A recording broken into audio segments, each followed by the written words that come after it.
আমার দিগ্রাটার কোচবিহার পিপলস অ্যাসোসিয়েশনের ব্লক কর্মী সভা আজ উপস্থিত এই সভার সভাপতি অবাঙ্গুই জানা হৃদয় দণ্ডবোধ।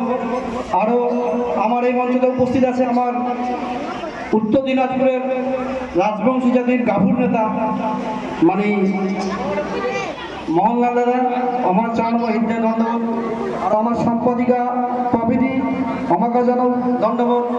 রাজনারায়ণ দা আমার কনভেনার এবং উপস্থিত আমার মঞ্চ সব যতগুলো মানুষ আছে সবাইকে ওই হৃদয়ের দণ্ডবোধ জানাব। আর এটা উপস্থিত সব যেগুলো মানুষ আজকে আসছেন জাতির টানক সবাইকে ওই জাতি ধর্ম বর্ণ নারী পুরুষ নির্বিশেষে সবাইকে ভক্তি শ্রদ্ধা ভালোবাসা জানাব। তুমি সংক্ষিপ্ত আলোচনা করি।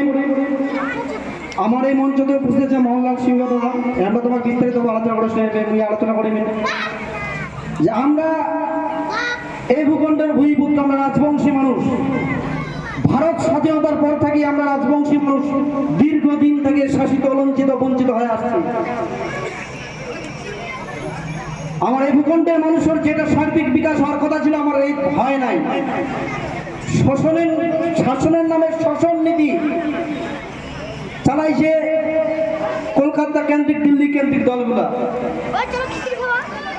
সেই জন্য আমার রাজবংশী জাতি ডেভেলপমেন্টের জন্য আমার এই জায়গার ভূমিপুত্র যতগুলো রাজবংশী মানুষ, এই জায়গার যেগুলো স্থানীয় মানুষ, রাজবংশী মানুষ যারা স্থানীয় মুসলিম আছে, নশ্বশেখ যতগুলো মানুষ আছে, ভূমিপুত্র সবাইকে এক জায়গায় হওয়া দরকার আছে আমার।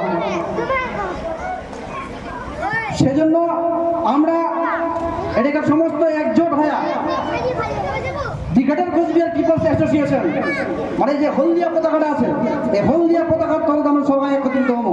একত্রিত হয়ে আমার রাজবংশী মানুষের যেটা বিকাশ যা যা প্রয়োজন আমার সরকার একত্রিত হয়ে সরকার আমরা জানাবো, সরকার সেটা আমাদের দিতে বাধ্য হবে। সেজন্য আজকে 20 সেপ্টেম্বর জননেতা মানে বংশীবদনে বর্মনের নেতৃত্ব আমার শহীদ দিবস সভা কোচবিহার মেলা মাঠে হবে।